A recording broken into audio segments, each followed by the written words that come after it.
নমস্কাৰ বন্ধু বান্ধৱীসকল, কি খবৰ আপোনালোকৰ? আৰু মোৰ খবৰ বৰ্তমান ভালে। আমি গুৱাহাটীলৈ ফুৰিবলৈ গৈছিলোঁ আৰু গৈ আমি আমিনগাঁৱত থকা বৌদ্ধিষ্ট মন্দিৰত আমি সোমালোগৈ।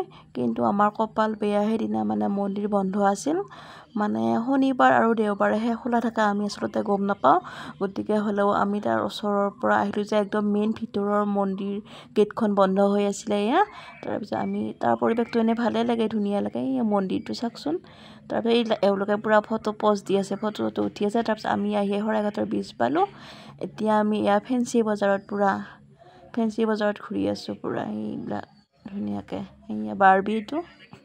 তাৰপিছত আমি এনেকৈ ফেঞ্চি বজাৰত ঘূৰি থকাৰ পিছত আমি মানে বজাৰত গ'লোঁ, কিবা বাইদেউ কিবা কিনিব। তাৰপিছত আমি আইচক্ৰীম খালোঁ একেলগে, আইচক্ৰীম। আৰু ফেঞ্চি বজাৰৰ এই কাপোৰবোৰ চাওকচোন, মানে বহুত ধুনীয়া লাগে। 150, 100 এনেকৈ কৈ থাকে আৰু কম দামতে পায়। ভালে লাগিছে কাপোৰবোৰ চাই।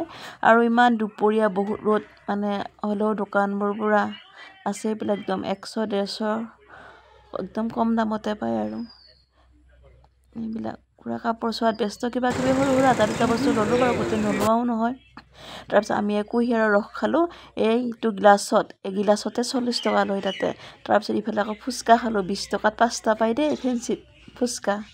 তাৰপিছত এইফালে নেইল পলিচ, কাকোৰা, কিলি, মানে গোটেইবিলাকে ইয়াতে ফেঞ্চিত পায়। আৰু এতিয়া আমি ঘৰলৈ আহিলোঁ, বাই বাই।